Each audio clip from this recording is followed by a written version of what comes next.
They put my suitcase on the porch and locked the door.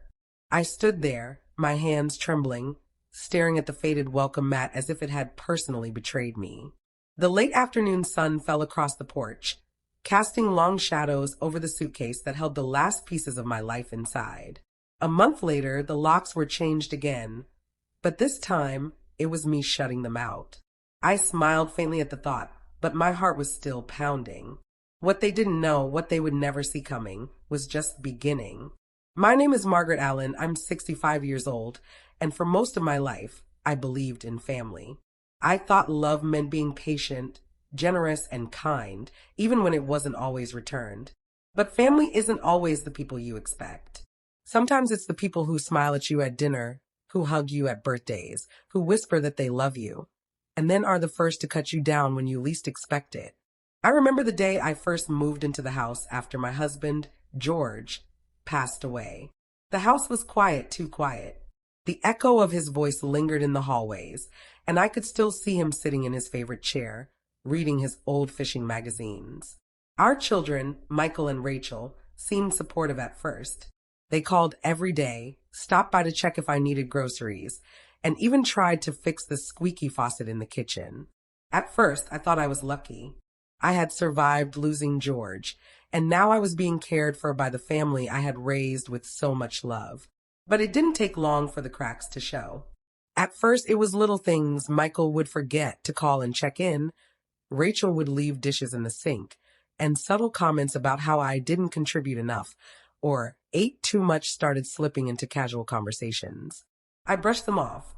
I told myself that grief makes people act strange. I thought that maybe their stress was understandable. Then came the will. George had been very clear in his plans.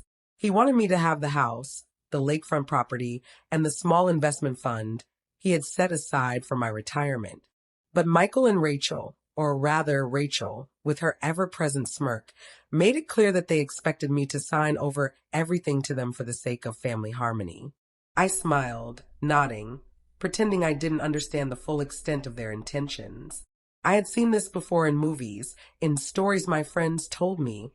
Greed disguised as concern. The tension built over weeks. Everyday events turned into emotional minefields. I would pour a cup of tea, and Rachel would comment on how unnecessary my habits were. Michael would sit on the couch scrolling on his phone while I did all the cooking, the cleaning, the laundry. They made me feel invisible, replaced by their busy lives and modern routines, as if the years of care and love I had poured into raising them meant nothing. Then came the day of the ultimate betrayal. The day they shoved me outside, took the last of my belongings, and left my suitcase on the porch.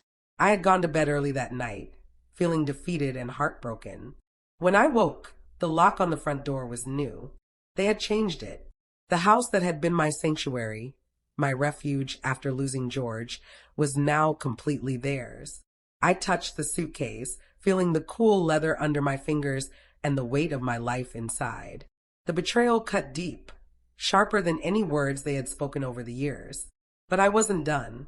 I had learned something valuable over the decades: patience, observation, and the quiet power of planning. While they thought I was defeated, while they thought I would fade away quietly, I was already thinking 10 steps ahead. I knew that revenge wasn't about shouting or anger. It was about precision, about letting them believe they had won while secretly setting the stage to turn everything upside down. I found a small apartment downtown, a hidden little place I had kept in case I ever needed to get away. It wasn't much, but it was mine. From there, I began making quiet calls, reconnecting with old friends who had retired from legal practice, and reminding myself that I was not the fragile old woman they assumed I was. I still remembered how George had always told me, "Life doesn't let you sit on the sidelines, Margaret. Stand tall." And now, I would stand taller than they could ever imagine. As days turned into weeks, I started to gather information, subtle things, innocuous details they left behind in their arrogance. Bank statements left on counters, conversations I could overhear through thin walls, moments when they believed I wasn't listening. I tucked each piece of the puzzle into my mind, waiting for the right time to act. Each night, I lay in bed, my fingers tracing the outline of my wedding ring, remembering the love I had lost and the family I had built and the family that had tried to take it all away. And then, one quiet morning, the idea came to me. I would return to that house, their house, my house by right, and I would shut them out. I imagined the look on their faces when they tried to enter, expecting me to bend, expecting me to beg, expecting me to fail. They wouldn't find me cowering. They wouldn't find me pleading. What they would find was the truth. That even at 65, even after heartbreak and betrayal, I could still take control, and I would. It was a slow, careful process. I enlisted a lawyer I trusted, a man who had always spoken plainly and advised wisely. I went over every detail of George's will, every clause, every contingency that Rachel and Michael had assumed they could bypass. I made copies, secured evidence, and waited for the perfect moment. The tension in my chest grew with every passing day, the kind of tension that makes your hands shake and your mind race. And then the day came. A month after they had locked me out, changed the locks, and laughed behind my back, I returned. I had the new keys, legally in my name, in my purse. I approached the front door with a calm smile, but my heart was pounding.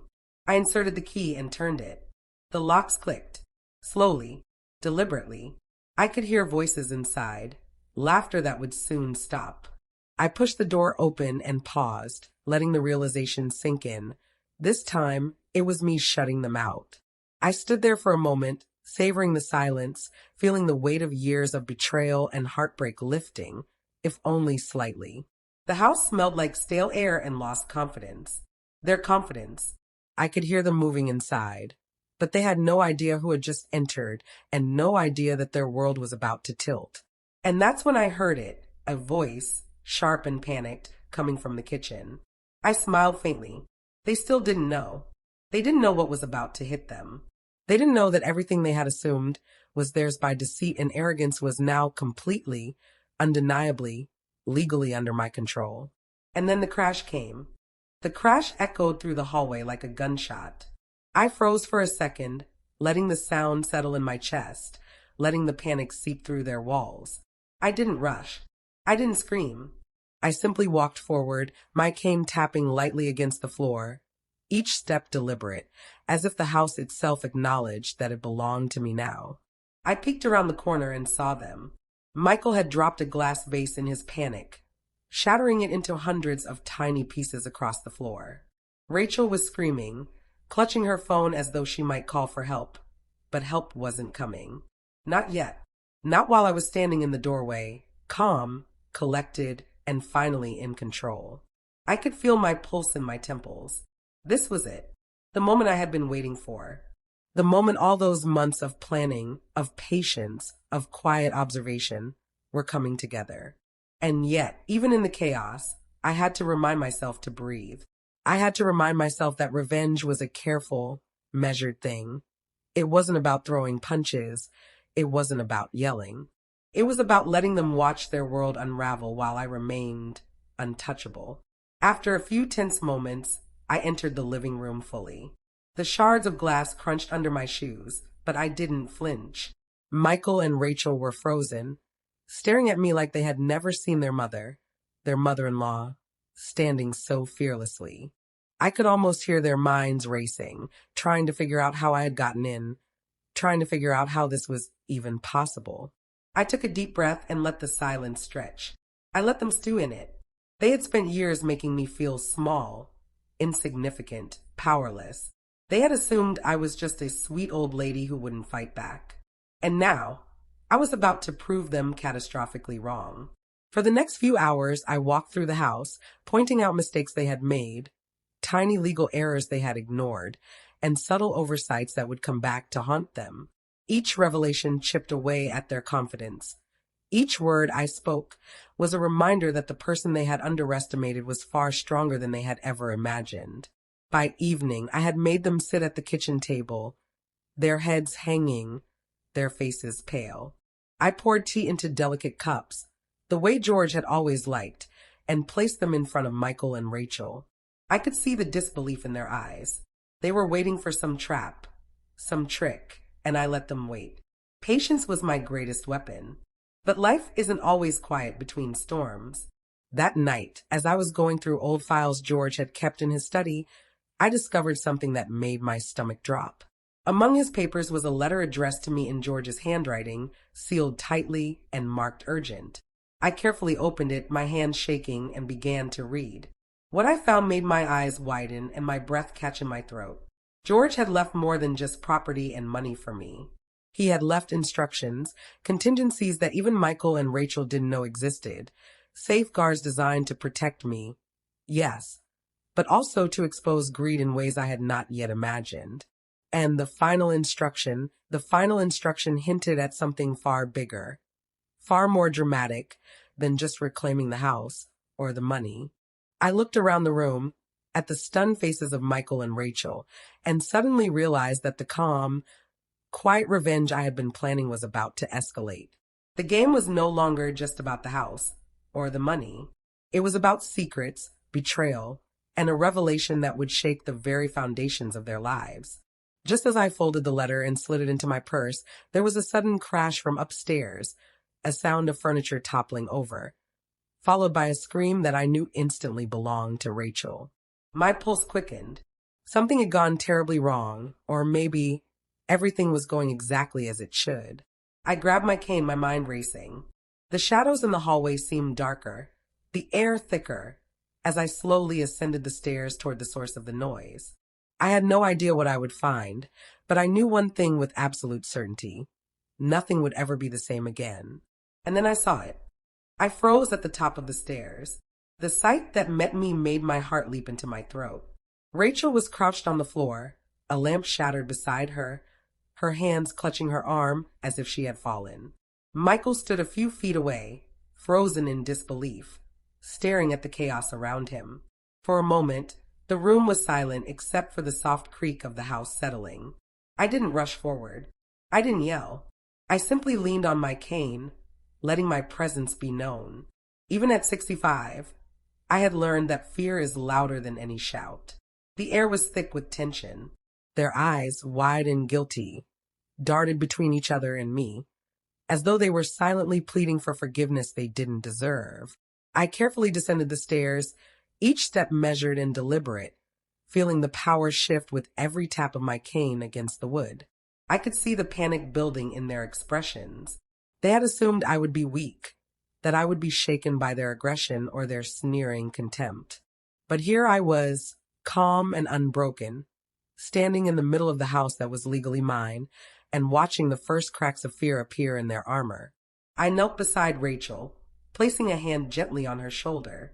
She flinched at first, but didn't pull away. "Are you hurt?"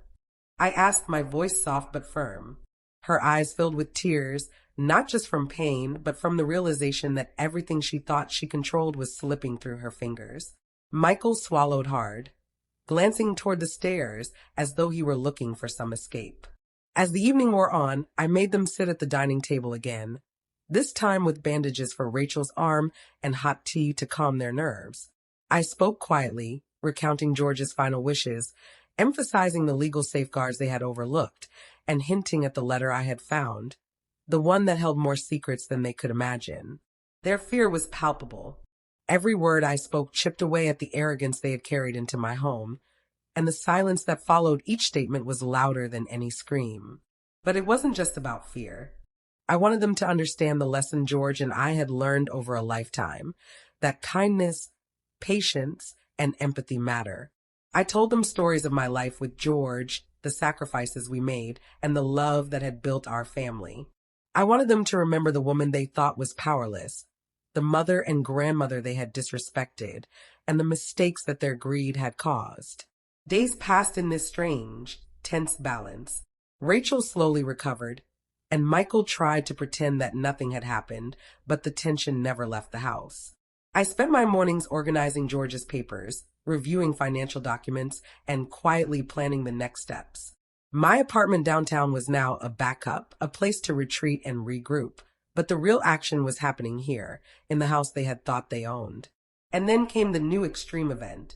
One night, just as I was locking the study door, the phone rang. Michael answered, and his face went pale. I could hear fragments of a heated conversation, words like police, disaster, and lawyer spilling through the receiver. Michael's voice shook as he repeated something that made my stomach tighten in anticipation.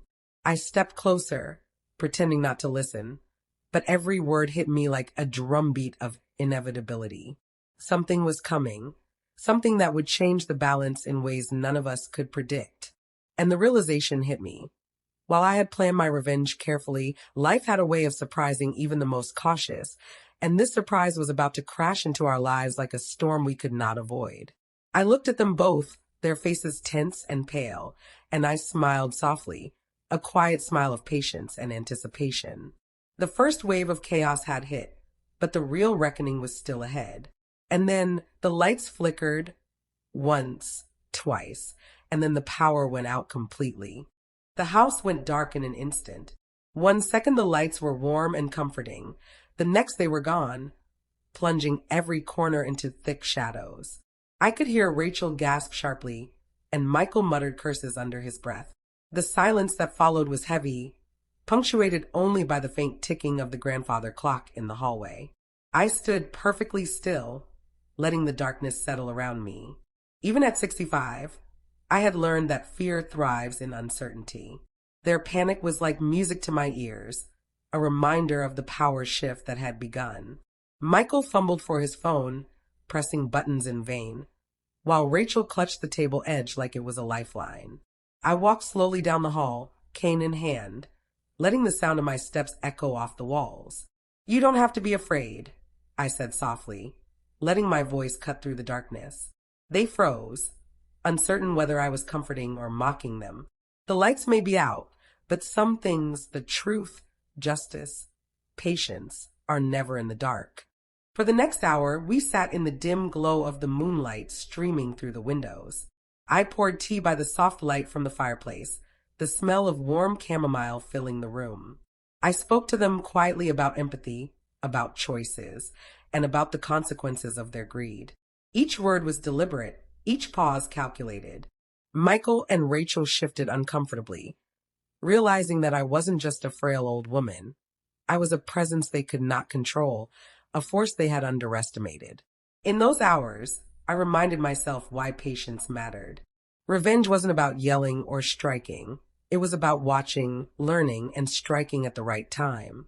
I let them stew in the anxiety of the blackout, knowing they had no idea how carefully I had orchestrated every step of my plan. The next few days were less intense, but equally telling. I spent my time organizing George's old documents, reviewing every detail of his will, and quietly contacting professionals who could help me secure my rightful property. Michael tried to act casual. Rachel attempted to smile. But beneath their facades, I could see panic lingering. Every glance they cast toward me was filled with unease. Then came a small victory, one that was almost gentle in comparison to the chaos of the blackout. While Michael and Rachel were out running errands, I quietly accessed the legal documents George had kept in a hidden drawer. There was a clause they had assumed irrelevant, a loophole that placed absolute control in my hands. A small smile tugged at my lips. They thought the house, the money, and the life George had left behind belonged to them. They had been wrong, and they would soon discover it. But peace never lasts long in stories like these. That night, as I was locking the study door, I heard a loud crash coming from the garage. Heart racing, I grabbed my cane and rushed toward the noise. I found the door slightly ajar, splintered wood on the ground, and shadowy figures moving inside. My pulse quickened, and a cold sweat ran down my back. Someone had broken in. The garage door had never been left open, not even a crack, and yet here it was, splitting the shadows and inviting chaos in. My pulse pounded in my ears as I approached, cane tapping carefully against the concrete floor. The smell of oil and old dust mixed with something acrid, the scent of fear, or maybe panic, though I couldn't tell which yet. The shadowy figure froze as soon as I entered, and my heart skipped a beat. Michael and Rachel? No, this wasn't them. The intruder was shorter, moving with hesitation as if unsure of the terrain, fumbling with a flashlight that flickered on and off like a dying candle. I didn't speak. I waited. The figure finally raised its head, and I recognized the familiar face of the young man who delivered our groceries each week. He had always been polite, cheerful, and completely unaware of the tension building under this roof. And yet, here he was, caught between curiosity and fear, holding a box that had clearly been taken from the storage corner near the garage wall. Who are you?" he stammered, his voice cracking as he realized I had seen him. I leaned on my cane and let a quiet smile form. "I could ask you the same thing," I said softly. "But tell me, what do you think you're doing in my garage without permission?" His face paled, and he looked down at the box. Inside, I could see old photo albums, some papers that were clearly of value, and several small objects that held sentimental weight. I recognized some of the items immediately. George had kept them carefully, a collection of letters, photographs, and even a few old watches he had inherited from his father. My chest tightened with a mix of anger and disbelief. Whoever had been in here was not only trespassing, but had the audacity to mess with George's personal belongings, objects I had sworn to protect. I didn't mean to," he began, his words tumbling over themselves like panicked birds. I was told to bring some of these to the house. They said they were moving things. I froze for a moment, letting the words hang in the air. I could feel my blood pressure rising, but I forced myself to breathe. Even at this moment, when betrayal seemed to echo off every wall, I knew patience mattered. Rage would only cloud my judgment. Instead, I let the intruder explain himself fully, piece by piece, uncovering the small network of lies and manipulation that Michael and Rachel had spun in their greed. It turned out that while they had tried to lock me out of the house and cut me off from my own belongings, they had also begun quietly moving things into storage, intending to liquidate assets that I had legal rights to. Their plan was clever until they underestimated me. They hadn't realized that I kept a backup of every important document, that I had quietly consulted with lawyers, and that I had friends who could help me uncover each step of their treachery. By the time the young delivery man had finished explaining, I felt a strange mixture of emotions. I was furious, yes, but I was also calculating, imagining the exact way I would use this misstep to my advantage. The intruder, terrified but honest, had unknowingly handed me the first real clue that would lead to the unraveling of Michael and Rachel's scheme. After ensuring the young man left safely, with a warning to tell no one what had happened, I sat in the garage, letting the shadows stretch around me. My mind raced through strategies, contingencies, and legal moves. I would not act recklessly. Instead, I would use this incident to tighten the noose, to build a chain of evidence that would eventually prove not just their greed, but their intent to deprive me of what was legally mine. The next few days were quieter, but no less intense.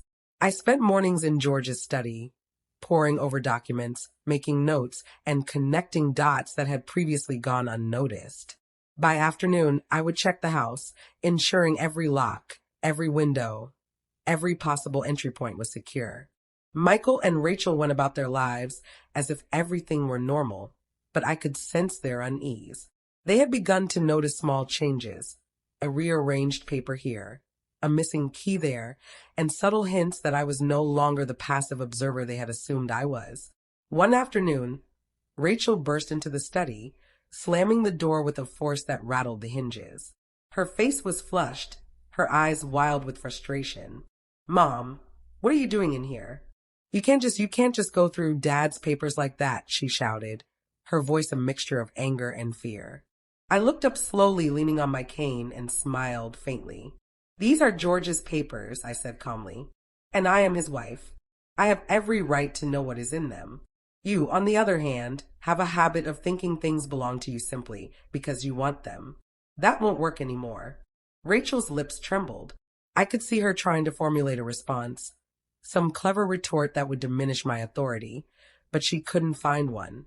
Michael appeared in the doorway, arms crossed, brow furrowed, but his usual bravado had softened under the weight of reality.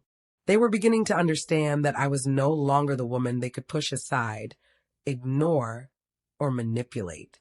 In the evenings, I would retreat to my apartment downtown, reviewing each piece of George's estate carefully. I was meticulous, cross-referencing every document, noting discrepancies and potential oversights. It was slow work, painstaking, but necessary. Revenge was not about instant gratification.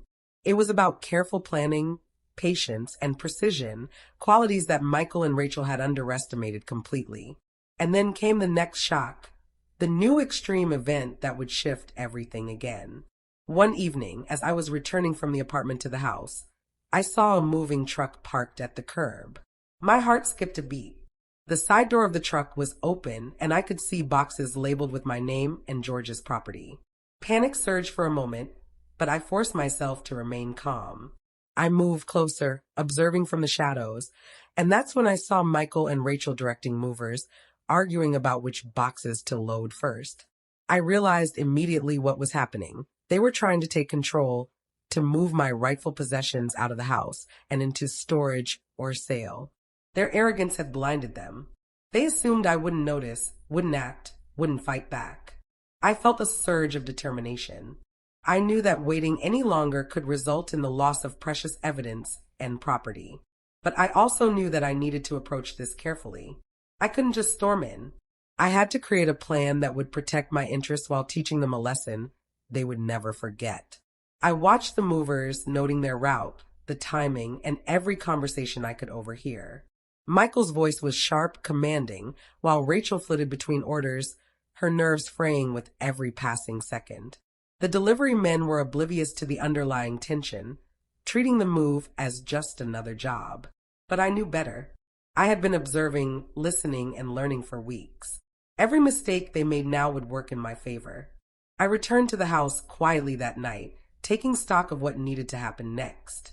I called my lawyer and explained the situation, detailing everything I had observed.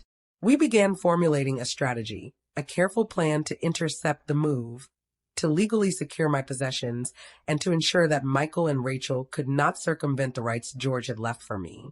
As I prepared for the next day, the adrenaline surged. I knew that confronting them directly was inevitable, but I also knew it had to be done at the right moment with precision and confidence. The storm was building, and I was at its center, calm and resolute, ready to turn every betrayal, every insult, every lock they had changed, into a tool of justice. That night, as I lay in bed, sleep eluding me, I thought of George and the life we had built together. I thought of the lessons he had taught me about patience, courage, and the quiet power of standing up for what was right. And I realized with a deep, steady certainty that the next day would change everything. The smug smiles, the laughter, the assumptions of power, all of it would come crashing down. And then, just before sleep claimed me, I heard it, a loud bang from the front of the house, like the sound of a car hitting the gate. I jumped, heart racing, and looked toward the window. Headlights cut across the living room floor, and I knew instantly that this was no accident. Someone had come, unannounced, and their arrival would either accelerate my plan or create chaos I hadn't anticipated.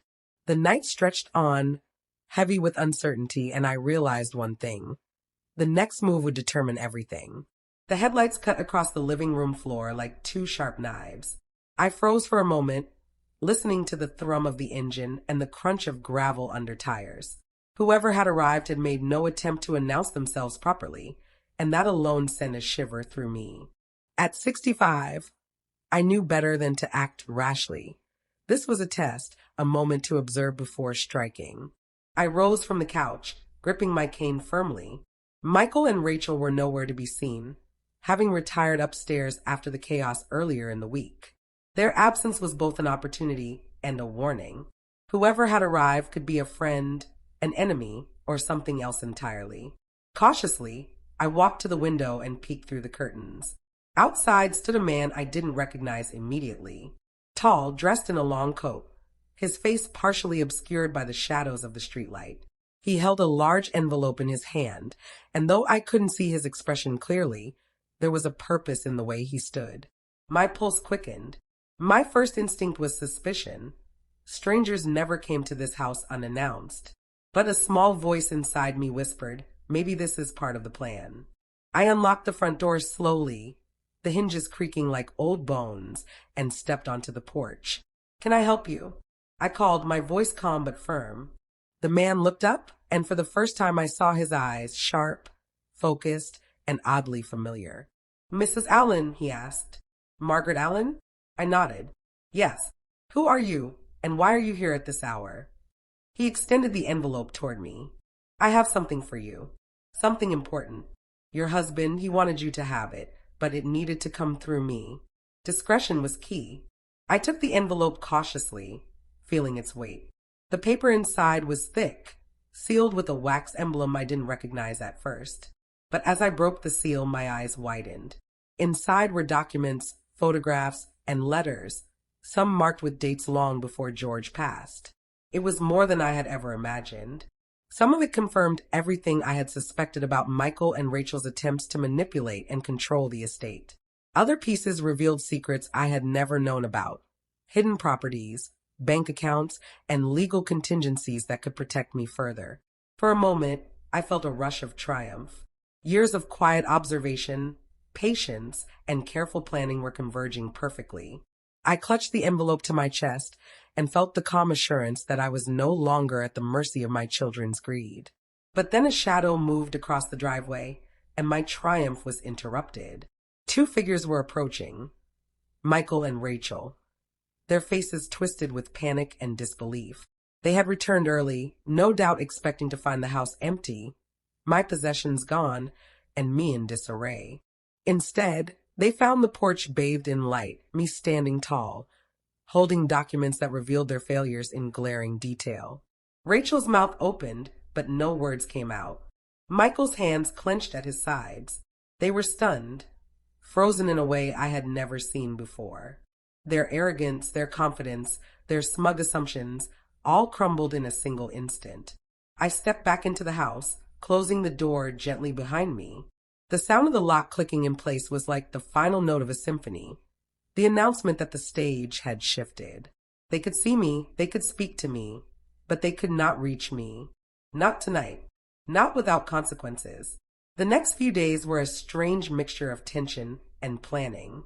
Michael and Rachel stayed mostly out of my way, fearful of pushing too far. I used the time to study the documents further, discovering details I hadn't noticed in my initial reading. George had been meticulous. Every contingency had been thought through. Every possible move by greedy heirs had been accounted for. It was a masterpiece of careful planning, and now it was my turn to execute it. During the afternoons, I would visit the lakefront property George had left me. Standing there, watching the water glint in the sun, I felt a surge of strength. This was my life, my inheritance, and my right. The serenity of the lake reminded me of the patience I had practiced all these months. I had survived betrayal, heartbreak, and humiliation. Now, I was ready to take action. And then came the new extreme event. One evening, as I returned from the lakefront house, I noticed flashing lights in the driveway. Police cars. My stomach dropped. Before I could react, a uniformed officer stepped out and approached the front door, his expression serious. "Mrs. Allen," he asked, "we received a report of suspicious activity in the house. There was a disturbance, and neighbors said someone might be inside unlawfully." My mind raced. Did Michael and Rachel call them? Were they trying to frame me, to take advantage of the recent chaos? I forced my voice to remain calm. "I'm here, officer. Everything is fine. But please come in and I'll explain." As they stepped inside, I realized that the next stage of my plan was beginning. The arrival of the authorities would either expose the children's deceit or complicate the situation in ways I hadn't anticipated. But one thing was certain. The balance of power had shifted irreversibly. Michael and Rachel were no longer in control. I was. And then, as the officers inspected the living room, one of them noticed the envelope on the table. He picked it up, glanced at the seal, and his eyes widened. "Mrs. Allen, do you realize what this is?" I smiled softly, calm and collected. "Yes," I said. "I do." And that was when everything changed. The officer held the envelope like it weighed a ton, his hands trembling slightly as he examined the wax seal. I stood calmly beside him, cane in hand, feeling the power of patience. Patience George and I had both believed in. Michael and Rachel were nowhere to be seen in the room, probably hiding upstairs, their fear now tangible even from a distance. "This," the officer began, glancing at me, then at the documents, This is serious. There are financial instruments here, legal papers, and letters from a deceased individual specifying conditions of their estate. You're telling me this is your husband's? I nodded, carefully, a faint smile playing at my lips. Yes, George left me these for protection, not just for myself, but to ensure that greed and manipulation would never succeed. And now it seems they've been tested. The officer glanced around, his professional skepticism clear, but I could see the spark of understanding in his eyes. He realized, as I did, that Michael and Rachel had underestimated me from the very beginning. They thought a 65-year-old woman could be ignored, pushed aside, and dismissed. But the envelope, the documents, and the careful orchestration of months of quiet planning told another story entirely. I took a deep breath, letting the calm settle over me, and explained everything. The broken locks, the attempted removal of my possessions, the careful legal strategies I had begun to enact. I could see the officer taking notes, processing every word, every action. He asked questions, and I answered with meticulous precision. My voice never wavered, my posture never faltered. I was no longer a bystander in this story.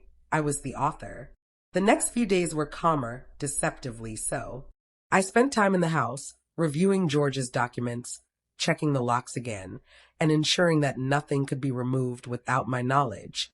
Michael and Rachel seemed to sense that something was happening, though they didn't know what. Their walks were shorter, their glances furtive, their conversations whispered behind closed doors. I had never seen them so cautious, and yet they had no idea that the real control had already shifted to me. I also reached out quietly to my lawyer and other advisors, making sure that the legal framework for my next moves was airtight. Every letter, every clause, every contingency that George had left was being reviewed and reinforced. My aim was simple. I would reclaim my rightful place, my property, and ensure that Michael and Rachel could no longer manipulate, intimidate, or threaten me. But even during these quieter moments, the tension never fully left the house. There was an undercurrent of fear, a sense that at any moment something could erupt, a mistake, a reveal, a confrontation. Michael and Rachel were like coiled springs, and I knew it would only take a small push to unbalance them completely. And that push came unexpectedly one evening. I was in the study, cross-referencing documents, when a loud crash echoed from the kitchen. My heart leapt. I grabbed my cane and rushed toward the noise, ready for whatever awaited me. There, in the kitchen, Michael had dropped a heavy tray, shattering dishes across the floor. Rachel was behind him, holding a vase she had been about to place on the counter, looking both terrified and furious. Their faces were pale, their expressions twisted in a mix of panic and anger. "You can't do this, Mom," Rachel shouted, voice trembling. "You can't just take control like this. It's not fair." I leaned on my cane, watching them, feeling the years of patience and strategy pay off. "Fair?" I asked softly. "Fair is respecting the wishes of the person who built this family, the person who left instructions to protect what is right. Fair is not trying to steal, manipulate, or intimidate. That is your definition of unfair, not mine." Michael opened his mouth, but I cut him off. "No, you listen.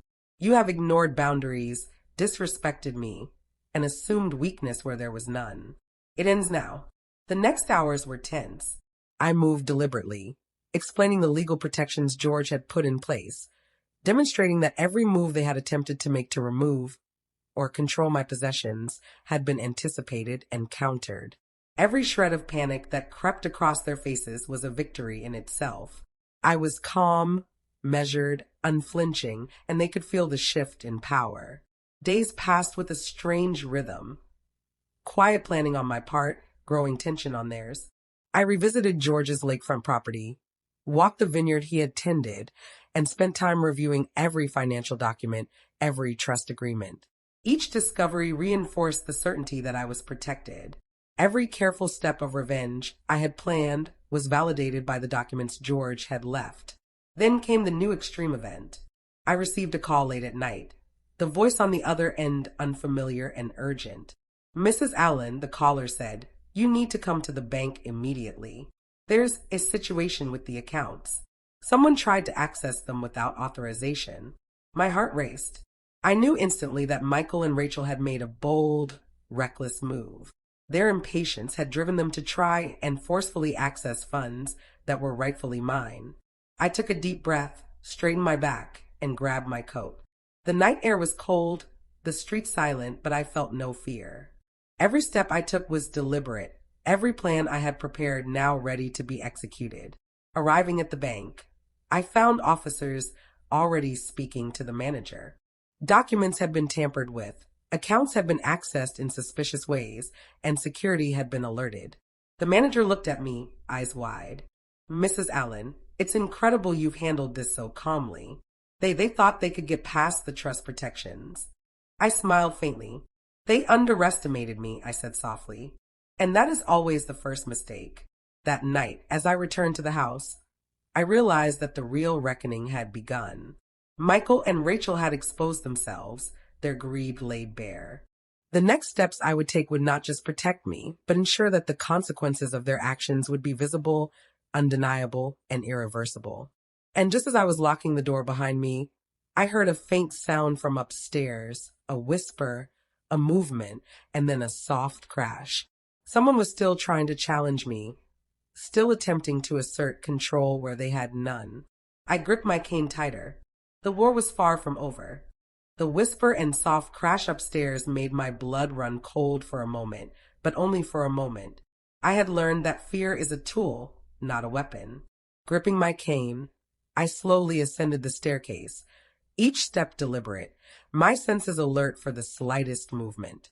The house had grown quiet over the past few weeks, but tonight there was something different, an energy of desperation, of greed meeting resistance, and it pulsed through the walls. I reached the top landing and paused, listening. Footsteps shifted lightly across the carpet. Someone was in the study, the one room I had meticulously secured days ago. Whoever it was had underestimated the locks I had reinforced and the alarms I had quietly installed. I exhaled slowly and pressed forward, hands steady on the cane, my eyes adjusting to the dim light of the hallway. At the doorway, I froze. Michael and Rachel were both there, rifling through papers and files with frantic urgency. Rachel held a manila envelope in her hand, shaking slightly as she skimmed through its contents. Michael had a stack of papers under his arm, muttering to himself about trust accounts, bank statements, and legal loopholes. Their faces were pale, expressions tight with panic and frustration. "You two never learn, do you?" I said softly, stepping into the doorway. My voice echoed in the room, calm, but carrying a weight that made them jump. They froze, eyes wide, realizing they had been caught red-handed once again. Rachel's mouth opened, then closed, then opened again. "Mom, she stammered, unable to form a coherent sentence. Michael's hands trembled, and for the first time, I saw the arrogance drain from his posture. The smug confidence that had driven him for years was gone, replaced with something I had rarely seen in him: fear. We thought we could fix this quietly," he said, voice strained. I leaned on my cane, every bit the image of patience and resolve. "Quietly? Is that what you call stealing from me? From your father's legacy, from the life he built with me?" "Quietly." They flinched. Their eyes darted to the window, the door, anywhere but mine. They had assumed that by now I would be vulnerable, distracted, powerless. But every moment over the past weeks had been carefully planned, every step calculated, and now the scales had shifted completely. Over the next hour, I calmly walked them through every move they had made, every attempt to access funds, every lock they had changed, and every envelope they had tried to sneak away. I detailed the legal safeguards, the letters George had left, and the contingencies that ensured they could never bypass the trust. I watched the realization dawn on their faces, the panic bubbling to the surface, the arrogance of years giving way to sheer terror. Days passed with a strange, tense rhythm. I moved with quiet authority through the house, checking every lock, reviewing every file, and preparing the next steps in my plan. Michael and Rachel tiptoed through the halls as if walking on thin ice, careful not to provoke me. careful not to draw attention to their own failures. Even in these calmer moments, however, the tension was palpable. I would catch Rachel staring at me from the corner of her eye, and Michael would sigh heavily when he thought no one was watching. They knew I had the upper hand, and yet they had no idea how extensive my preparations had been. Then came the new extreme event. One evening, as I was reviewing a set of legal documents in George's study, the phone rang. I answered cautiously, recognizing the number as that of a lawyer I had contacted weeks ago. "Mrs. Allen," the lawyer said, voice tight with urgency, "you need to get to the downtown office immediately. There's been an attempt to freeze your accounts. Someone tried to file fraudulent documents claiming authority over your trust." My heart leapt, but only for a moment. I had anticipated this, prepared for it, and now the moment of confrontation had arrived.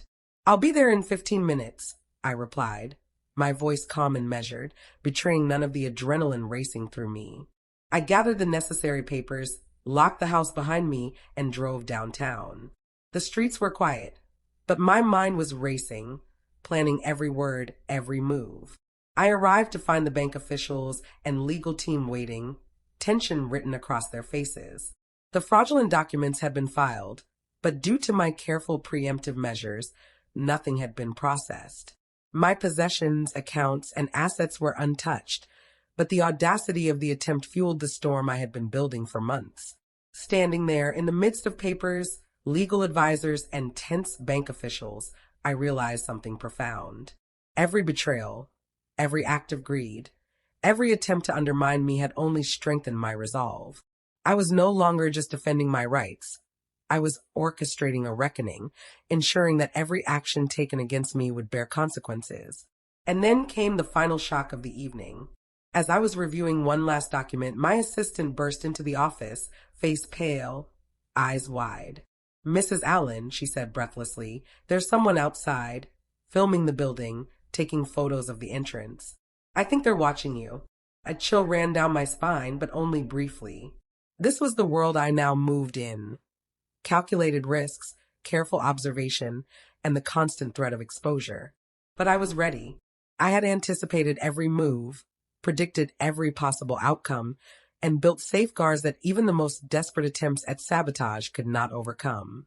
That night, as I returned home, I felt a strange mixture of fatigue and exhilaration.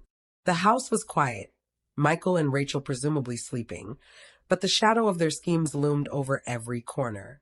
I knew that the next moves would need to be decisive, calculated, and final.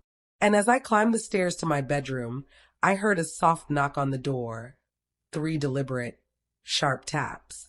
My cane in hand, I approached slowly, every nerve alert, ready for whatever this night would bring. The knock at the bedroom door was deliberate, sharp, and impossible to ignore. I froze for a moment, cane in hand, listening. The sound echoed through the quiet house, each tap like a countdown, a reminder that someone had crossed a boundary I had never allowed to be tested. My heart beat steadily, but I could feel the adrenaline beginning to build. I walked toward the door slowly, each step deliberate, letting the suspense stretch out, savoring the moment. Whoever it was had no idea they were about to meet a woman who had survived betrayal, humiliation, and greed. A woman who had learned patience and precision over a lifetime. "Who's there?" I called, my voice calm but carrying authority. A low, hesitant voice replied, "Mrs. Allen, it's me." I frowned, trying to place the tone. It was unfamiliar but not threatening, yet. "Come in," I said slowly, unlocking the door just enough to peek. A young woman stepped inside, hands shaking slightly, eyes wide with anxiety. She introduced herself as an assistant from my lawyer's office, someone I hadn't met before. I was told to deliver these files to you immediately," she said, holding a thick stack of papers and folders. "It's urgent. There's more evidence about attempts to tamper with the estate." I took the folders, examining the edges, noting the care with which they had been handled. My pulse quickened slightly. This was exactly the kind of information that could turn the tide further in my favor. Michael and Rachel had underestimated how meticulous I had become, how well prepared I was to respond to every move, and now more proof had landed directly in my hands. Over the next hour, I reviewed the documents in detail, my mind racing as I connected the dots. They contained email correspondences, receipts, and even notes from bank officials confirming attempts by Michael and Rachel to bypass legal protocols. Their plan had been bold but reckless, and now it was documented, irrefutable. Every move I had anticipated was there, laid out as evidence that could not be ignored. For the next few days, life returned to a semblance of normalcy, though tension lingered in the air like a storm about to break. I went about my routines, visiting George's lakefront property, tending to the vineyard, and quietly observing Michael and Rachel. Their attempts at casual interactions were awkward, their smiles strained, and their confidence visibly shaken. I could see them calculating every word, every glance, aware that I now held the upper hand. And yet, even in these calmer moments, the shadow of danger never fully lifted. I remained vigilant, checking locks, reviewing documents, and planning my next moves carefully. Every small action, every step I took, was a reminder that I had endured betrayal and heartbreak, but was now orchestrating the path toward ultimate justice. Then came the new extreme event, one that sent a shiver down my spine. Late one night, as I returned from the vineyard, I found the front gate wide open. Panic surged for a moment, but I forced myself to remain calm. Whoever had done this had no idea that I had anticipated such recklessness. I stepped carefully onto the driveway, cane in hand, eyes scanning the shadows. A car was parked at the edge of the property, engine running, lights off. Two figures emerged from the darkness, Michael and Rachel. Their faces were pale, expressions tight with anger and fear, and they were clearly prepared for confrontation. My pulse quickened, but I remained composed. "You should have stayed away," I said softly, my voice carrying over the night air. "This is your last warning. Any further attempts, any further interference, and there will be consequences, legal and otherwise." Michael sneered, though the confidence behind it was weak. "You think you've won? This isn't over, Mom. We can still fight this." I shook my head slowly. "No, it is over. You underestimated me. You assumed I would be passive, weak, or afraid. You were wrong. And now you will see what patience and careful planning can accomplish." Rachel's eyes filled with tears, a mix of frustration and helplessness. "Mom, please, just we can work this out." "We don't have to." But I cut her off. "There is no working this out when deceit and greed guide your actions. There is only accountability. And tonight, you are witnessing the beginning of it." They retreated back to their car, and I watched as the engine roared to life, and they drove away, the night swallowing them up. I locked the gate behind me, feeling a surge of satisfaction. The balance of power had shifted irrevocably. They were no longer in control, and every reckless move they made now only strengthened my position. For the next few days, I focused on solidifying my control over the estate. I worked with my lawyer to ensure that all legal protections were in place, that every trust account, property deed, and financial instrument was secure. I reviewed George's will again, checking every contingency, every clause, and every provision to ensure there were no loopholes they could exploit. And yet, just as I began to feel a sense of calm, a new extreme event arrived to shatter the illusion of peace. One afternoon, a courier delivered a large, unmarked box to the front door. Inside were photographs, videos, and letters, evidence of every move Michael and Rachel had made, but compiled and sent anonymously. Someone had been watching, documenting, and waiting for the perfect moment to reveal the extent of their deceit. I realized immediately that this was no accident. The anonymous sender had chosen the perfect time, the perfect moment, to ensure that I had the final pieces of the puzzle. Every betrayal, every attempt at manipulation, every underhanded act was now documented, undeniable, and ready to be used in my favor. As I held the box in my hands, I felt a mixture of triumph and anticipation. The next steps would be decisive. Michael and Rachel had revealed themselves, their greed laid bare, and now the culmination of patience, careful planning, and strategic action was within reach. And then, as I looked out the window, I saw headlights approaching the driveway, a new presence, unknown, deliberate, and unmistakably purposeful. The night was far from over, and the next move would determine everything. The headlights on the driveway glared through the curtains like twin eyes in the darkness. My heart skipped a beat, but only briefly. I had learned long ago that fear is a tool. It sharpens focus, it demands preparation, and it gives clarity to decisive action. Gripping my cane tightly, I stepped toward the window, peering through the blinds. A sleek black SUV had come to a stop at the edge of the driveway. The engine hummed quietly, and two figures emerged, moving with precision. They were dressed professionally, carrying briefcases and documents. My instincts told me immediately, these were not casual visitors. They were deliberate, purposeful, and probably connected to the box of evidence I had received days earlier. I opened the door slowly, cane in hand, letting the porch light illuminate my presence. One of the men raised his hand in greeting, his expression calm but serious. "Mrs. Allen?" he asked.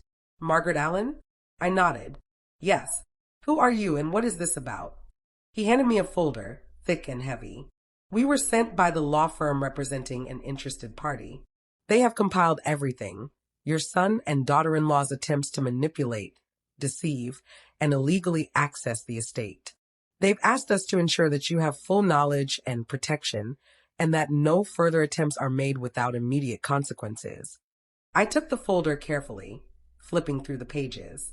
Photographs, screenshots, legal correspondences, and signed affidavits stared back at me. Every fraudulent attempt, every backhanded maneuver, every secret plan Michael and Rachel had hatched was documented in black and white. For the first time in weeks, I allowed myself a small, private smile.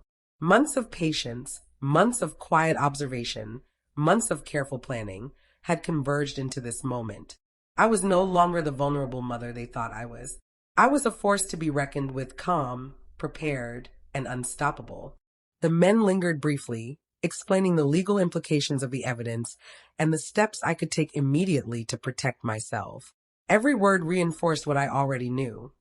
Michael and Rachel were exposed, and their attempts to challenge the estate would fail. Completely. After they left, I spent the next few hours reviewing the materials. The calm of the night contrasted sharply with the storm I had lived through. I walked through the house, checking locks, ensuring documents were secure, and reflecting on the months of betrayal I had endured. Michael and Rachel's arrogance, their belief in my weakness, had fueled my strategy. Every insult, every sneer, every attempt at intimidation had been absorbed and transformed into resolve. The following days were filled with careful, deliberate action. I met with my lawyer and other advisors, reviewing every trust, every account, and every piece of property. I set in motion legal measures that would make it impossible for Michael and Rachel to interfere further. The calm moments allowed me to strategize, to breathe, and to prepare for the inevitable confrontations that would soon come. But even as I worked quietly, tension lingered like a storm cloud over the house. Michael and Rachel moved through the halls with caution, whispers behind closed doors, glances sharp and wary. They knew the tide had turned, but they had no idea how thoroughly their plans had been unraveled. Every action they attempted was now under scrutiny, every move observed, every breath of mischief anticipated. Then, just as I began to feel a measure of peace, the new extreme event occurred. One afternoon, as I returned from visiting the lakefront property, I noticed a van parked suspiciously near the end of the driveway. The engine was off, but the back doors were slightly ajar. My pulse quickened, and I instinctively moved closer, cane in hand. Suddenly, the van's doors burst open and two men leaped out, carrying cameras and recording devices. They were strangers, clearly professionals, and they were documenting every inch of my property, every movement. My heart raced, but I forced myself to remain calm, to assess the situation logically. This was clearly connected to the ongoing battle for control, another attempt to intimidate or unsettle me. I stepped forward, voice steady. "Can I help you?" The taller of the two men raised a hand, looking slightly startled. "Ma'am, we were sent by, well, we're supposed to document activity here. We weren't expecting anyone." I narrowed my eyes. "Document activity? By whose authority?" They hesitated, exchanging glances before the shorter one finally spoke. We were hired by a party interested in the estate.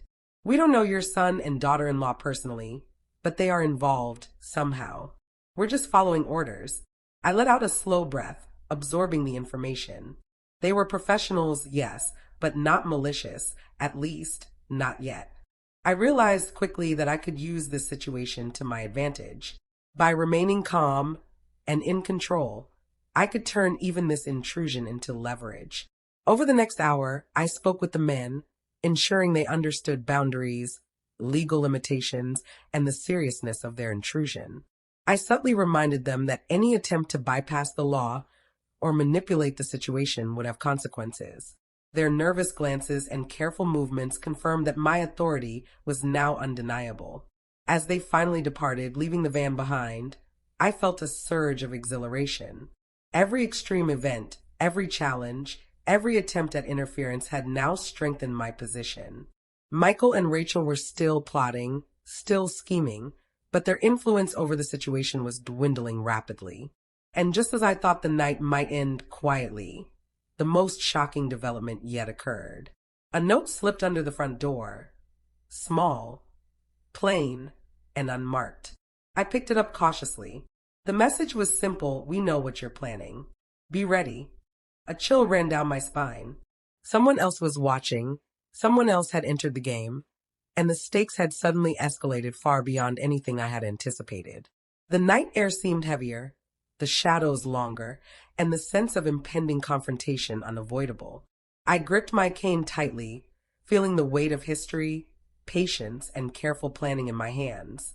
This was no longer just a battle with Michael and Rachel.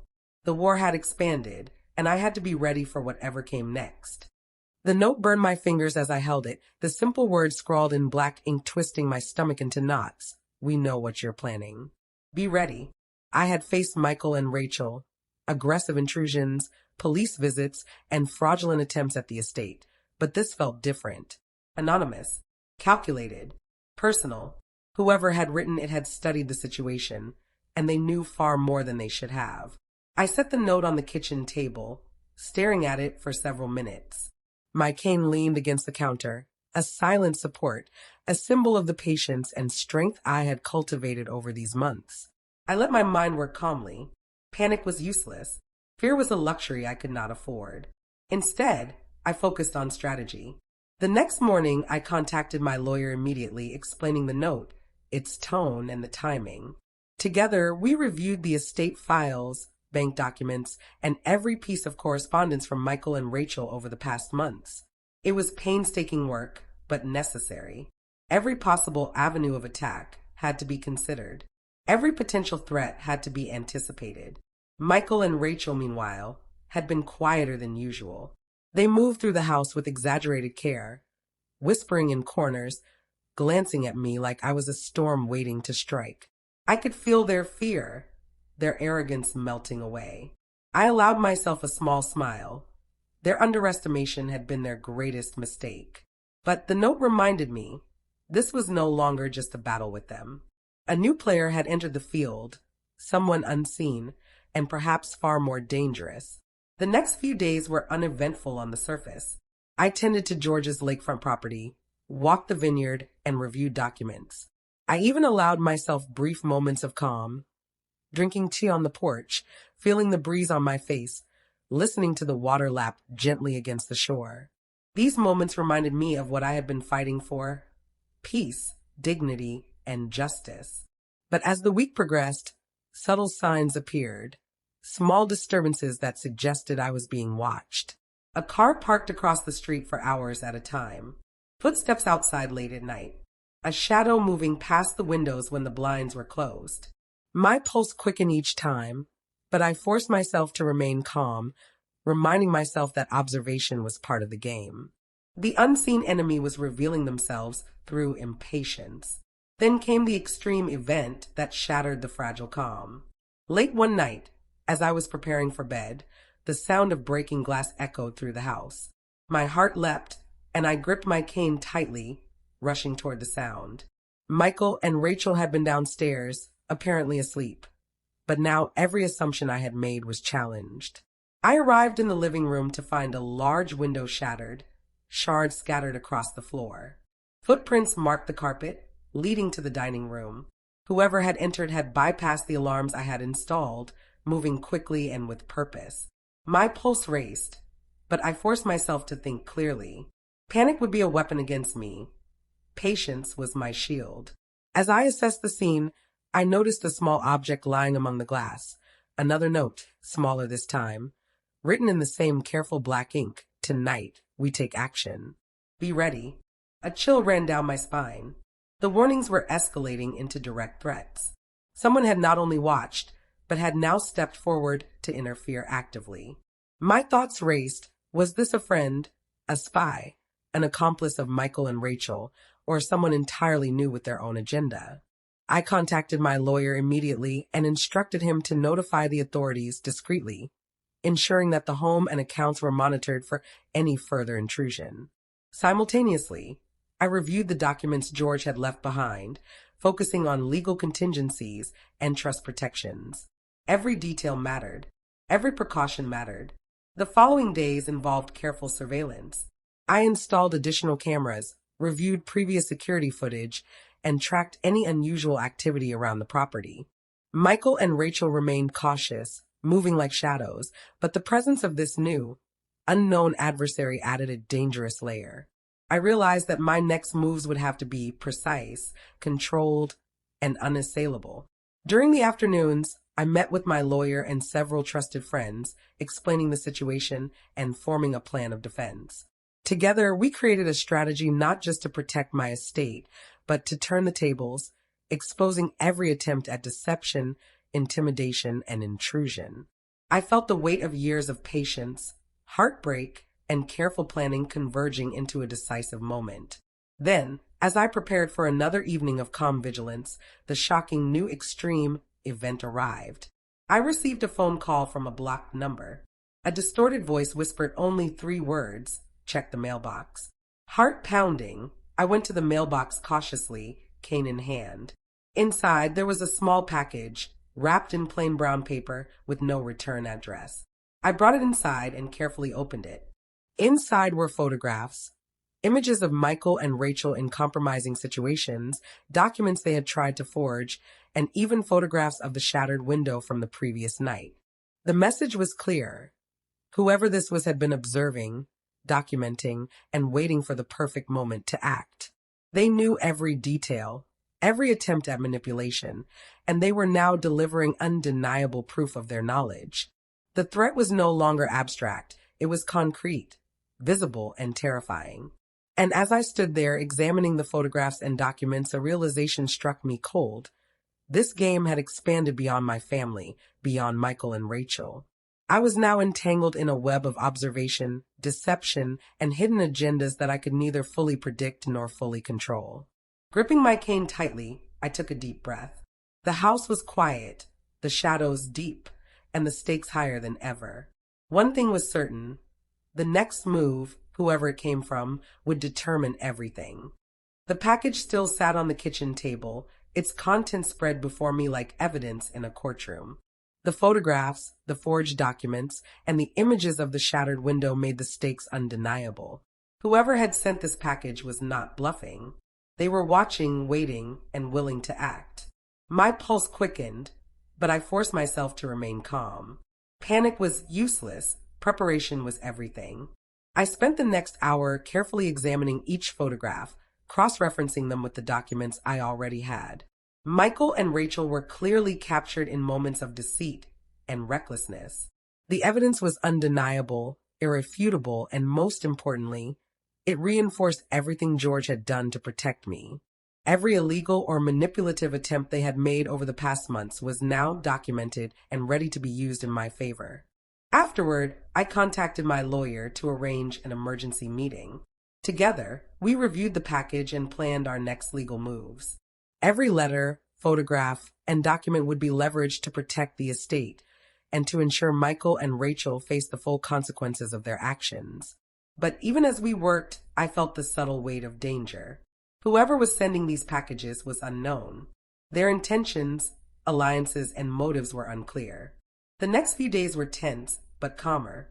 I focused on my routines, visiting George's lakefront property, tending the vineyard, and reviewing financial documents.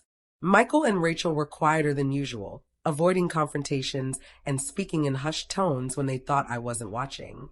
Their fear was evident, but the presence of the unknown observer added a layer of unpredictability I could not ignore.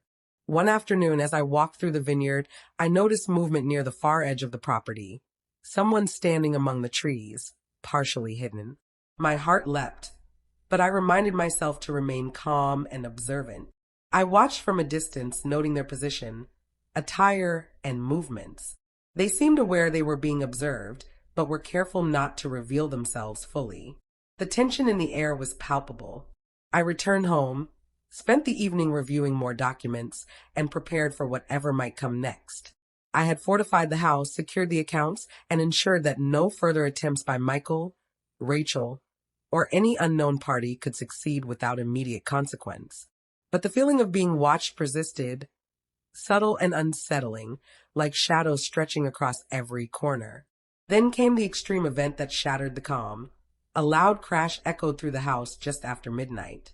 I leapt from my chair, cane in hand, and rushed toward the sound.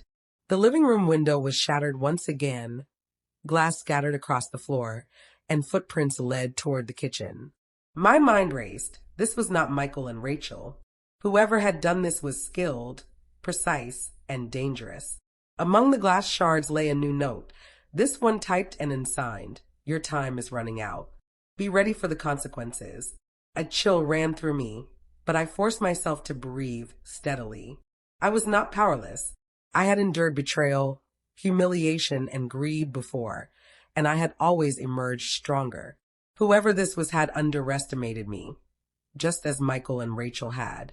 The following days were filled with preparation. I worked closely with my lawyer, setting up additional legal safeguards and arranging for security measures to be enhanced. Cameras, alarms, and motion sensors were all upgraded. I even began documenting everything meticulously, ensuring that any future incidents could be used as evidence against the perpetrators. During the daytime, I continued my normal routines. I tended to the vineyard, visited the lakefront house, and reviewed estate documents. Michael and Rachel were cautious, their movements restricted, their confidence shaken. But the unknown threat still loomed, subtle but undeniable. Then came the final extreme event of the chapter, a knock at the front door in the early evening. It was deliberate, slow, and unmistakably calculated, 3 sharp raps echoing through the house. I approached cautiously, cane in hand, and looked through the peephole. A man stood there, wearing a dark coat and a hat pulled low over his face. He held a briefcase in one hand and a single envelope in the other. I recognized immediately that this was not Michael or Rachel, and the anonymity of the figure sent a chill through me. Whoever this was, they were directly involved in the unfolding game, and they had something to deliver, something that would change everything. I opened the door just slightly, keeping my body behind the frame. "Who are you?" I asked, voice steady despite the tension curling through me. The man extended the envelope without a word and then retreated a few steps, hands visible but cautious. His eyes were unreadable, dark, and calculating. He waited for me to take the envelope before disappearing into the evening shadows, leaving me standing in the doorway, heart racing, staring at the mysterious delivery. I brought the envelope inside and carefully opened it. Inside were documents, contracts, legal forms, and photographs, all clearly connected to Michael and Rachel's ongoing schemes. But there was something new. Signatures and stamps I had never seen before, indicating involvement from someone with authority, someone who had the power to enforce consequences. The realization hit me like a physical blow. This was bigger than I had anticipated. The game had expanded, the stakes were higher, and the unknown party was now actively manipulating events in a way I could not fully predict. As I sat at the kitchen table, reviewing the documents, a thought struck me cold. Whoever had sent this envelope had been waiting for the perfect moment to intervene. They had been watching, studying, and calculating every move I and my family had made. And now they had stepped forward, altering the course of the battle entirely. Gripping my cane, I realized that the next steps would need to be decisive. Michael and Rachel had already shown their true colors, but this new player had changed the dynamics completely. The house was quiet, shadows long, and the tension thick, but I was ready. Whatever came next, I would meet it with patience, preparation, and determination. The envelope sat on the kitchen table, its contents spread before me like pieces of a puzzle I had only begun to understand. Contracts, photographs, and legal forms filled the packet, all carefully arranged and clearly designed to leave no room for error or misinterpretation. I studied each item meticulously, tracing signatures, comparing dates, and noting anomalies. Whoever had sent this had intimate knowledge of Michael and Rachel's schemes, and their timing was impeccable. I felt a strange mix of exhilaration and caution. Months of patience, observation, and careful planning had led me to this point, and now a new element had entered the battlefield. Michael and Rachel's arrogance had been their downfall, but this unseen player had introduced an unpredictable variable, one that could either aid or complicate my strategy. For the next several days, I maintained my routine, tending to George's lakefront property and walking through the vineyard. The calm allowed me to think strategically, to plan the next legal moves, and to ensure that every asset, every document, and every account remained secure. Michael and Rachel moved through the house with caution, their whispered conversations and furtive glances confirming their unease. Despite the calm, tension lingered like a storm cloud. I knew that the unknown player's involvement was deliberate, calculated, and potentially dangerous. Every movement, every decision, had to be measured and precise. I could not afford to make a mistake, not now, not when the balance of power had shifted so dramatically in my favor. Late one evening, as I reviewed the documents once more, a subtle sound caught my attention, the faint click of a lock, followed by a soft creak. My pulse quickened, but I forced myself to breathe steadily. I was no stranger to threats, intrusions, or deception. I gripped my cane and moved toward the sound, every sense alert. In the hallway, I found Michael and Rachel attempting to open a locked drawer in my study. Their faces froze as they realized I had caught them, panic and desperation flashing across their features. "You again," Michael stammered, trying to compose himself. We were just curious," I said, voice calm but firm. "Curious enough to break the law, to violate trust, to risk everything for greed. You never learn, do you?" Rachel's eyes filled with tears, a mix of fear and frustration. "Mom, please, we didn't mean." I shook my head slowly. Intentions no longer matter. Actions do. And your actions have consequences. Over the next hour, I calmly documented their attempt, photographing the broken lock and collecting the items they had touched. Every detail would be important, evidence to use in court if necessary. Their fear was palpable, and I felt a quiet satisfaction knowing that their schemes were unraveling before my eyes. The days that followed were quieter but tense. I continued tending the vineyard and reviewing legal documents, ensuring that every safeguard remained in place. Michael and Rachel avoided direct confrontation, speaking only when necessary, their arrogance replaced with caution. Then came the new extreme event, a direct confrontation I had anticipated but hoped to avoid. One afternoon, as I returned from the lakefront property, I found the front door wide open, the lock broken from the outside. Panic surged briefly, but I forced myself to remain calm. This was no accident. Someone had entered deliberately, and their intentions were unmistakably hostile. Inside, the house was empty, but signs of intrusion were everywhere. Drawers were opened, papers scattered across the floor, and the window in the study, the same one that had been shattered weeks before, had been tampered with again. Whoever had done this knew the layout, the routines, and the vulnerabilities.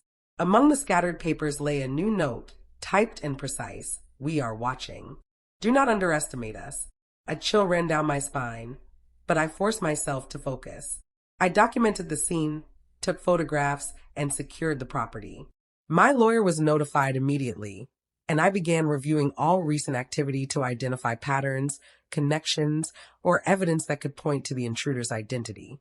As night fell, I sat in the study, reviewing the previous envelopes, notes, and photographs.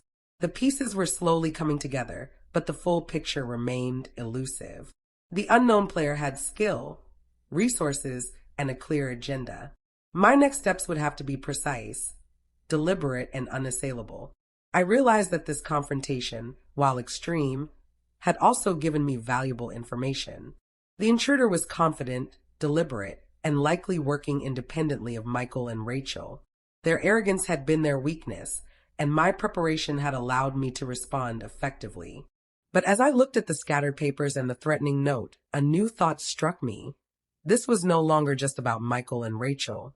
The game had expanded, the stakes were higher, and the unknown adversary had introduced a level of unpredictability I could not ignore. Gripping my cane, I resolved to prepare for whatever came next. Every move, every precaution, every calculated action would now be crucial. The house was quiet, shadows long, and the tension palpable. One thing was certain: the next encounter would be decisive, and I would meet it with patience, preparation, and determination. The break-in had left a lingering chill in the house. Broken glass crunched under my cane as I carefully navigated the study, taking note of every disturbance. Whoever had entered was skilled, deliberate, and audacious. I had anticipated many challenges from Michael and Rachel, but this unknown player had taken the game to an entirely new level. The realization made me both cautious and vigilant and determined. I spent the next day reinforcing security measures. Additional cameras, new locks, and motion sensors were installed, each connected to a system monitored by my lawyer and trusted friends. Every entry point was secured, every potential vulnerability addressed. Michael and Rachel were still present in the house, but they moved like shadows, hesitant, cautious, and clearly aware of their diminishing influence. During the day, I returned to my lakefront property, walking along the shoreline and feeling the calm of the water against my legs. These moments of peace were fleeting, but they reminded me of the life George and I had built, and the legacy I was determined to protect. I reflected on the months of betrayal, heartbreak, and quiet observation that had brought me here. Every insult, every slight, every underhanded attempt had been absorbed, analyzed, and used to strengthen my position. In the evenings, I reviewed the contents of the mysterious envelopes and packages, cross-referencing every document, photograph, and note. Patterns emerged, subtle hints at alliances, attempts to manipulate, and evidence of every illicit act Michael and Rachel had committed. I realized that my adversaries were no longer just my family. They were being monitored by someone else, someone with influence and power. The calm of these days allowed me to strategize, but the tension never fully lifted. I knew that the unknown player was still out there, observing and waiting for the perfect moment to act again. I had to be prepared, physically, mentally, and legally, for anything that might come next. Then came the extreme event that shattered the fragile calm. Late one night, as I was reviewing documents in the study, the lights flickered and went out entirely. Darkness enveloped the house, and I could hear the faint sound of movement, deliberate, cautious, and unmistakably human. My pulse quickened, but I forced myself to stay calm, remembering that fear was a tool of the weak. Cane in hand, I moved cautiously toward the sound, listening to every creak and shuffle. Then I saw it, a shadow moving along the hallway, too deliberate to be accidental. Whoever it was had bypassed the security measures, entering the house with knowledge, skill, and intent. I called out, voice steady despite the tension. "Who's there?" No response, just movement, deliberate and measured. I advanced slowly, cane tapping on the floor, and then the shadow stepped into the light. To my astonishment, it was a man I did not recognize, middle-aged, dressed in dark clothing, carrying a briefcase similar to the one delivered weeks earlier. His eyes met mine, calm but unreadable. Without a word, he placed the briefcase on the table and opened it. Inside were documents, photographs, and evidence that directly implicated Michael and Rachel in every deceitful act they had attempted, along with instructions, legal forms, and affidavits I could use to secure the estate permanently. The message was clear. He was an ally, but his presence was meant to remind me that vigilance was still required. He spoke finally, voice low and controlled. "Mrs. Allen, everything you need is here. But be aware, others are still watching. The game is not over." I nodded, understanding the warning. This man was a helper, but the stakes had risen, and the unknown adversaries were still active. I spent the next hour reviewing the materials he provided, ensuring every legal safeguard was in place and every action documented. After he left, I felt a mixture of relief and tension. The immediate threat had passed, but the broader game continued. Michael and Rachel were still plotting, still desperate, and now the unseen players had entered in full force. Then came the final extreme event of the chapter. The next morning, as I stepped outside to tend the vineyard, I noticed something unusual. The front gate was open, wide enough for a vehicle to enter, and tire marks led up to the house. Panic surged briefly, but I forced myself to remain calm. Whoever had done this was deliberate, calculated, and audacious. I approached carefully, cane in hand, and peered around the house. There was no one in sight, but signs of intrusion were evident. Footprints, disturbed soil, and small pieces of paper fluttered across the driveway. Among them, another note: "We see you. The next move is yours." A chill ran down my spine, but I straightened, gripping my cane tightly. The game was far from over, but I had learned, endured, and survived too much to be intimidated now. Whoever was watching, whoever had entered, had revealed themselves just enough to remind me that vigilance and strategy were paramount. The house was quiet, the shadows long, and the tension thick in the air. One thing was certain: the next encounter would determine the outcome of this long, winding battle. And I was ready. The morning sun broke over the lakefront property, casting long golden streaks across the vineyard. The air was calm, almost serene, a sharp contrast to the storm of events that had unfolded over the past months. I moved through the house with purpose, cane in hand, reviewing documents one last time, ensuring that everything was secure, every account frozen, and every legal measure airtight. Michael and Rachel had no idea what was coming. Not fully. I had spent years cultivating patience, endurance, and vigilance. Every insult, every act of greed, every attempt to humiliate me had been absorbed, calculated, and turned into strategy. The unknown players, the packages, the notes, and even the break-ins had all taught me one thing: knowledge and preparation are power, and underestimation is a fatal mistake. As I approached the front door, cane tapping steadily on the hardwood floor, I noticed the locks had been changed. My heart skipped a beat, not with fear, but with anticipation. A month earlier, they had put my suitcase on the porch and locked the door behind me. That had been their boldest attempt to push me out, to erase me from the home and the life George and I had built. Now, a month later, the locks were changed again, but this time, it was me shutting them out. I turned the key slowly, deliberately, hearing the faint click as the door locked behind me. The weight of months of strategy, observation, and patience culminated in that one simple act. I had reclaimed control, not with anger, not with desperation, but with quiet power and precision. The sound of footsteps approached from inside the house. Michael and Rachel had arrived, probably expecting to intimidate, manipulate, or argue. But as the door remained firmly locked, their expressions shifted from arrogance to confusion, then fear. I stood on the porch, cane in hand, calm but resolute, and watched as the realization hit them like a physical blow. They were no longer in control. Mom. Michael's voice cracked. His bravado, his sense of entitlement, had dissolved completely. Rachel's face paled, and her lips trembled as she tried to find words. We didn't expect. I let my gaze sweep over them, slow and deliberate, letting every moment linger. You didn't expect patience. You didn't expect foresight. You didn't expect someone who understands that actions have consequences. They looked at each other, panic and desperation mixing in a silent conversation. They had underestimated me, dismissed me, and assumed I was powerless. They had been wrong.